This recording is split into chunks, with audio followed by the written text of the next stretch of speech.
자금관리 소홀, 기대 이하의 경영평가, 재정누수의 통로, 울산시 산하공공기관을 두고 이런 지적들이 나오고 있습니다. 울산시는 지난 5년간 산하공공기관에 약 3,891억 원에 달하는 출연, 전출금을 지원했는데요.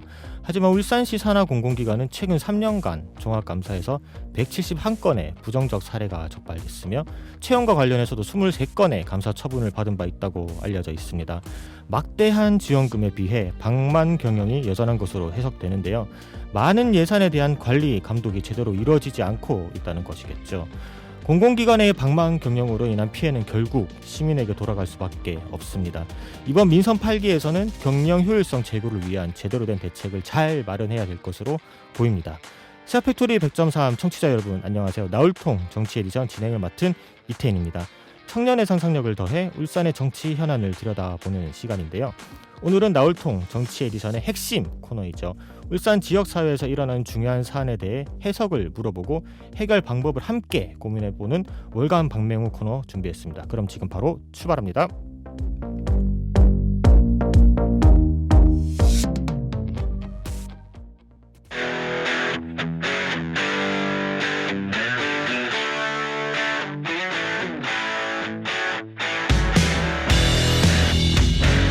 울산 지역 현실 정치에 청년의 상상력을 더합니다. 나울통 정치 에디션.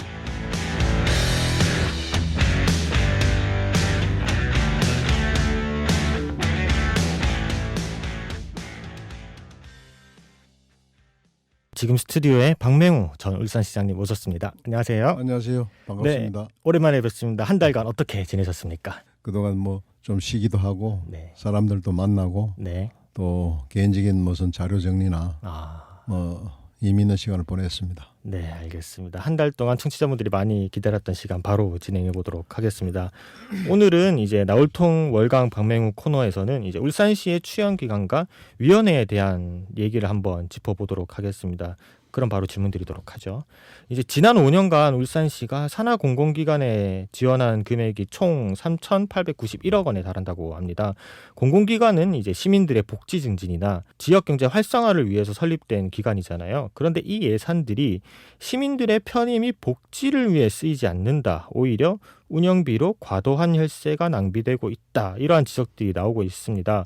울산시 출연 공공기관에 대한 이런 지적들에 대해서 우리 시장님께서는 어떻게 생각하십니까? 우리 이태인 사회자님께서 참으로 정확한 파악을 하고 계시네요. 감사합니다. 네. 전적으로 말이 맞습니다. 네. 지금 뭐 나라도 그렇습니다. 네. 또 우리 울산도 보면은 공공기관이 과도하게 많고 네. 직원도 과도하게 많아서 네. 거기에 대한 여러 가지 비용이 많이 들고 네. 어쩌면 시민 복지로 쓰여져야 될 그러한 예산들이 네. 이 인건비로 나가야 되는 그렇죠. 그러면서도 제 기능을 다 못하는 네. 그런 안타까운 현상들이 되풀이 되고 있습니다. 네. 참으로 시민들이 알면 분노할 일이 아닌가 이렇게 생각이 됩니다. 네. 뭐 특정해서 어떤 기관에 대해서 계속해서 저희가 말씀을 드리게 될 텐데 이 부분은 청취자분들께 좀 참고를 부탁드리고요. 특히 이제 울산시설관리공단의 적자 경영에 대한 지적이 매년 시의회에서 되풀이 되고 있습니다. 이제 시의회 행정감사에서 이어지고 있는 내용이 올 한 해 이제 지원된 출연금은 무려 687억 원으로 이제 전체 울산시 출연 공공기관에 지원하는 지원액의 70%에 해당하더라고요. 그런데 울산시설관리공단의 만성 영업이익 마이너스와 대비되게 인근의 부산시설공단은 흑자 경영을 하고 있다고 합니다. 그래서 울산시설공단이 부산의 선진 사례를 참고하라는 비판도 나오고 있습니다. 이렇게 울산시설관리공단의 만선 적자와 더불어서 울산시 산하공공기관의 만선 적자는 어떻게 해결해 나가야 될까요? 울산시설공단도 그렇고 공공기관에서 제공하는 서비스나 용역들이 사실은 이제 복지 내지 서비스 차원에서 무료로 제공되거나 또는 기존보다 저렴하게 제공되기 때문에 맞습니다. 사실은 이 원가 부담이 있는 것은 사실입니다. 그렇죠. 네, 그런 어떤 특성이 있음에도 불구하고 지금 우리 대인 씨가 지적한 것처럼 시설관리공단의 예만 보더라도 과도한 적자가 발생된다. 네. 저는 그 이유를 인건비에 그 원인이 있다고 생각합니다. 어차피 우리가 대공원이든 하늘공원이든 무수체육공원, 뭐 동천체육관 등 꼭 많은 중요한 시설들을 잘 운영을 하고 있는데 네, 맞습니다. 제가 볼 때는 필요한 인원보다도 많은 인원을 책정하고 네. 운영하고 있다. 네. 뭐 그러면서 인건비가 과다하다. 그 점에 대해서 절감을 한다면은 적자 규모가 줄어들 것이다. 네. 어떻게 할 거냐? 뭐 지금 현재 있는 인원은 어쩔 수 없지만 네. 퇴직을 하고 나면 채용을 줄인다든지 이렇게 해서 적정 인건비, 적정 인원으로 운영을 해야 될 것 같다. 그게 제 생각입니다. 적정한 인건비로 지출이 가능하도록 앞으로의 이제 체질 개선이 필요하다고 말씀해 주셨고요. 그렇다면 이제 출연 공공기관의 존재 목적은 제가 앞서 말씀드렸다시피 시민들의 복지 증진 및 지역 경제 활성화를 위함이잖아요. 하지만 일부 공공기관을 취재해 본 결과 이제 울산 일자리 재단의 연구평가팀에서는 운영 목적 및 사업 예산과 대비해서 앞서 말씀해 주신 대로 인건비가 과도하게 책정되어 있음을 확인했습니다.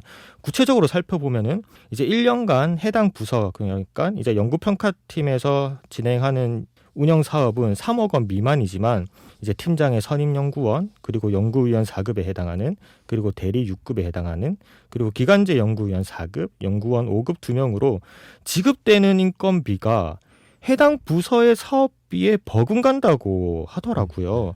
흔히 말해서 이제 배보다 배꼽이 더 크다는 비판이 나오고 있는데 이런 비판들 이 기관에서는 어떻게 수용해야 될까요?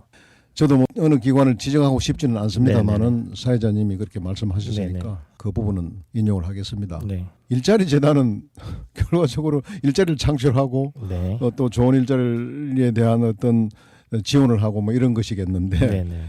일자리 누가 만들죠? 일자리는 기업에서 기업 만들죠. 주도적으로 만들어 예. 나가죠. 조그마한 사업비를 놓고 뭐 사람이 7, 8명 뭐 그렇게 운영을 하는데 그 인건비보다도 해야 될 일보다도 인건비가 훨씬 많죠. 네. 기가 막히는 현실입니다. 그뿐이 아니에요. 예를 들면은 네. 특정 기관을 얘기는 안 하겠는데 네. 뭐 재단에는 예. 거의 100% CS 이렇게 지원 나가는 예산이고 네네. CS 얼마든지 바로 집행 수행이 가능한데 턱 재단을 만들어 가지고 거쳐감으로써 30명, 40명 인건비 네. 그거 주고 나면은 네.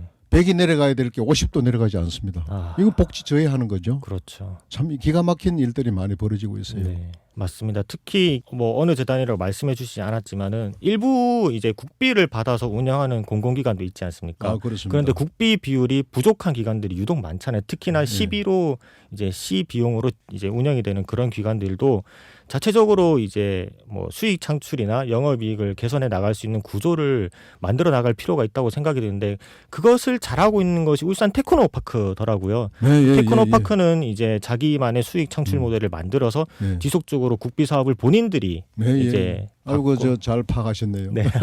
예. 네. 뭐 그런 식으로 조금 더 이제 지역 민들을 위해서 이 흑자 경영을 할 수 있는 방안에 대해서도 고민이 계속해서 필요할 것 같고요. 추가적으로 또 과도한 건 인건비뿐만 아니더라. 이제 출연 기간에 중복되는 업무에 대한 지적도 나오고 있습니다. 계속 어떤 재단을 제가 지칭해서 좀 송구스럽지만 이제 앞서 말씀드렸던 연구평가팀의 경우에는 울산연구원과 과거 울산발전연구원이죠. 이제 중복되는 업무가 있을 수도 있다. 있는 걸로 유추된다고 지적이 나오고 있고요.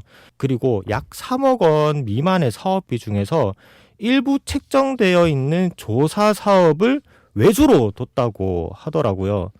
외주로 본인들이 하지 않고 외주로 줬다. 그렇다 보니 연구평가팀 조직 운영 취지와 목적이 부합되지 않는 비판이 나오고 있습니다. 뭐 이 비슷한 사례를 가진 공공기관들이 좀 더 많을 거라 생각이 들고 이게 대대적인 조직 개편이 필요할 것 같아 보이는데요. 그거는 어떻게 좀 해결해 나가야 될까요? 역시 참 제대로 많은 파악을 하셨는데요. 업무 중복은 내가 볼 때 공공기관끼리도 있습니다. 네, 맞습니다. 아까 지적한 것처럼 상당히 있고요. 또 공공기관과 시와 간의 업무 중복이 되는 게 또 많습니다. 네. 연계가 되는 건 좋지만 중복이 되는 건 안 되잖아요. 네, 맞습니다. 그 자체가 또 낭비를 가져오기 때문에 아까 말씀드린 것처럼 공공기관을 만든 이유는 전문성을 살려서 전문적인 어떤 파악을 전문적인 연구를 위해서 또 복지 서비스 정진을 위해서 한다고 한다면 그런 기능을 해야 할 텐데 거기서 또 외주를 주면은 CS 외주를 주는 건 똑같죠. 그렇죠. 뭐 이런 현상 등등 해서 모순이 너무 많고 낭비가 너무 많다. 그래서 아까 말씀하신 뭐 대대적인 조직 개편 당연히 필요하고요.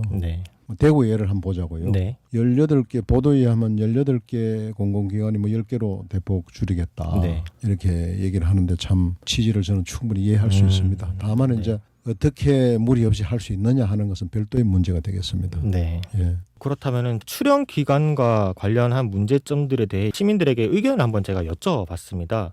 그렇다면은 시청에서 공공기관의 업무를 직접 수행하면 되는 것이 아니냐 이런 말씀을 하시더라고요. 현실적으로 지금 많은 출연 기관들이 있지만 시청 공무원들이 직접적인 운영이 가능할 거라고 생각하십니까? 바로 지적하셨는데 가능할 거라고 생각이 아니라 가능합니다. 아. 지금 현재 13개나 되더라고요. 네. 이거 자꾸 이제 민선 7기 와서 재단도 많이 만들고 했는데 내가 볼 때 한 절반 정도는 네. 직접 해도 아무 문제가 없는 더 잘할 수 있는 네. 이런 상황이고요. 네. 아까 말씀드린 것처럼 얼마든지 직접 하면은 지원금이나 이런 어떤 예산도 직접 집행이 되면 효율 있게 100% 집행이 될 텐데 중간에 뭐 재단이다 뭐다 기관을 만들어 가지고 거쳐가니까 똑같이 내려가는데도 불구하고 뭐 절반이든 얼마든 간에 임금비로 나가고 네. 100이 내려가야 될 걸 뭐 50이 내려간다든지 이런 모순들이 있는 겁니다. 사실은 저는 창업가입니다. 지금도 창업 기업을 영위를 하고 있고요. 제가 이 부분에 대해서 시장님 말씀에 되게 공감되는 부분이 뭐였냐면은 저는 정부 부처 사업을 주로 받는 국비를 자주 받는 기업을 운영하고 있습니다. 그럴 때 예산의 규모 차이가 너무 심합니다. 정부 부처에서 만약에 1억 원을 지원한다면은 지자체에서는 1,000만 원을 지원하더라고요. 그렇다면은 만약에 이러한 문제들을 해결해 나갈 수 있다면은 물론 정부 부처만큼의 예산이 아니더라도 조금 더 계산된 예산으로 이런 복지 증진 및 이제 경제 활성화를 위한 창업 정책이나 일자리 정책, 여성 정책에 대해서 많이 조금 탄력을 받을 수 있겠네요. 그렇다면은. 그렇죠. 그래서 결국은 이제 이런 어떤 운영을 위한 운영비, 다시 말하면 인건비든 이런 비용을 줄이면서 네. 우리 국비하고 매칭할 때 우리도 충분히 매칭하면 많은 국비를 얻어올 수 있고 네. 그것이 본연의 목적에 서이면서 우리 어떤 시민 이익 정진, 시민 복지 정진에 큰 도움이 되는 거죠. 그렇게 가야 되는 겁니다. 그렇다면은 시민들을 위한 출연 공공기관이 앞으로 어떻게 운영되는 것이 맞을까요? 제가 뭐 말씀드린 걸 종합하면 되겠죠. 네네네. 어쨌거나 꼭 필요한, 네. 다시 말해서 행정이 직접 해야 하면은 질도 떨어지고 전문성이 부족하면서 시민 복지에 불리하다 싶을 때 특별한 기관을 만들면서 철저한 그 목적에 충실하면서 네. 적정 인원으로 해야만 된다. 그리고 그 기능이 필요 없으면 또 해산을 하고 필요한 기능 쪽으로 옮겨가야 되는데 네. 필요 없는 상황에서는 그대로 두고 네. 또 새로운 기능이 생기면 새로운 기능을 만들고 이게 방만하고 낭비를 초래하는 거죠. 네. 그래서 꼭 필요한 그러한 기관, 복지기관을 행정기관을 만들어서 공공기관을 만들어서 운영해야 된다 하는 것이 제 생각이고 지금 뭐 이래 된 것에 대해서는 어떻게 시간을 가지면서 네. 어떤 형태든지 좀 정비를 할 필요가 있습니다. 네, 알겠습니다. 그럼 이어서 울산시 산하위원회에 대한 이야기로 넘어가 보도록 하겠습니다. 먼저 울산시 산하위원회가 뭔지 그리고 어떤 역할을 하는지 궁금해하는 시민분들, 청취자분들이 많이 계실 것 같아요. 이 시 산하위원회가 무엇인지에 대해서 혹시 설명 부탁드려도 될까요? 위원회 제도를 하는 것은요. 네. 뭐 세계가 다 활용하고 국가나 지자체나 뭐 기업체 이런 데서도 할 겁니다. 네. 다시 말해서 어떤 일을 하다가 특정 부분, 네. 특별한 전문성, 특별한 중립성이 요구된다고 할 때 네네. 그 부분을 계속 해오던 사람에 의해서는 그거 보장이 안 된다고 할 때 특별한 전문성이나 중립성을 가진 사람을 위촉을 네. 해서 위원회를 만들어서 그 부분에 대한 의견을 구하는 겁니다. 네. 그래서 그런 면에서는 우리가 행정을 하든 국정을 하든 네. 위원회 제도를 잘 활용하면은 네. 굉장히 도움이 되고 현실적으로 어느 나라 어느 기관 할 것 없이 많이 활용을 하고 있는 셈이죠. 네, 그렇죠. 예. 그러면은 이제 울산시 산하위원회를 두고서 이제 재정비가 필요하다는 의견이 지속해서 나오고 있습니다. 이제 울산 중구의 박성민 의원이 이제 행정안전부로부터 받은 전국 지방자치단체 위원회 및 운영 현황 자료를 보면 이제 울산시와 기초단체를 합쳐 전체 위원회는 총 705개로 광역은 196개, 기초는 509개가 설치된 것으로 확인됐습니다. 위원회의 평균 위원수는 16.1명으로 세종에 이어 두 번째로 가장 많은 것으로 나타났고요. 회의 개최 횟수는 3.2회에 그치면서 전북에 이어 가장 적었습니다. 한마디로 위원회의 위원들은 타 시도 대비 상당히 많은 편에 속하지만 회의 개최 횟수는 전국 꼴찌 수준이라는 것이죠. 그렇다 보니 신속한 재정비가 필요하다는 박성민 의원의 의견이 나온 건데요. 민선 8기에서의 산하위원회는 어떻게 운영돼야 된다고 보십니까? 이대현 씨 역시 또 공부를 많이 하셨네요. 네, 감사합니다. 참 공감합니다. 하는데 이제 위원회가 그런 어떤 중요한 의미로 쓰여지는데 덜어는 뭐 안 해도 될 것도 회피용으로 뭐 이렇게 한 그런 운영도 있습니다. 호가는. 네네. 그래서 위원회 원칙에 충실해야 되고 네. 이게 지나치게 자꾸 난립을 한다면 오히려 이제 그 절차나 거치고 하다 보면은 뭐 장애가 되는 이런 결과도 올 수가 있습니다. 그래서 지금 한번 시에는 차제에 한번 꼭 필요한 위원회인지 네. 이 위원회가 뭐 제대로 또 기능을 하는지 운영을 하는지를 한번 전체적으로 살펴볼 필요가 있고요. 네. 꼭 그런 필요가 없는 오히려 또 둠으로서 오히려 장애가 될 수 있는 위원회는 대폭 정리를 하는 게 좋고요. 네. 위원회는 뭐 아까 말하는 공공기관처럼 크게 예산과 관계되지는 네, 않습니다. 맞습니다. 네. 그게 뭐 그런 점에서는 예를 들면 뭐 한 번씩 개최할 때 수당 정도 그렇죠. 뭐 이런 정도 나가고 고정적인 급여가 안 나가기 때문에 좀 낫습니다만은 네. 뭐 그렇더라도 하여튼 차제 우리 민선 8기에서는 새로 한번 정비를 해볼 필요가 있다. 그런 말씀드릴게요. 네, 오늘 이제 시간 관계상 여기서 마무리를 해야 될 것 같고요. 마지막으로 이제 청취자분들께 한마디 부탁드립니다. 올여름 지독하게 덥었죠. 네. 정말 다 건강 잘 지키셨나 모르겠습니다. 놀라운 것은 그래도 지구가 완전히 고장났나 참 의문이 들 정도였는데 때가 되니까 절기가 오니까 또 이렇게 신선한 바람도 불고 처서가 지나니까 완전히 또 가을 냄새가 나고 있습니다. 이 참 우주의 법칙은 살아있구나 하는 생각도 합니다만은 시민 여러분 이렇게 기후도 그렇고 세상사들이 어렵습니다. 잘 좀 이겨내시고 늘 행복하시기를 빌겠습니다. 네, 지금까지 박맹우 전 울산시장이었습니다. 오늘 출연해 주셔서 고맙습니다. 감사합니다. 네. 이제 나울통 정치 에디션 마무리할 시간인데요. 청취자 여러분께서는 오늘 울산시 출연 공공기관과 위원회 이야기 어떻게 들으셨나요? 최근 이제 산하 공공기관의 강도 높은 감사가 진행될 예정이라고 합니다. 보통 산하 기관에 대한 감사를 진행할 때 당장에 눈에 보이는 사업 위주로 감사가 이루어지는데 이번 감사에서는 드러나 있지 않은 내부 이사회를 통해 의결된 인사 고과 문제 및 경력 미달 인력 채용 그리고 사적 친분을 활용한 인력 채용에 대한 감사가 필요해 보입니다.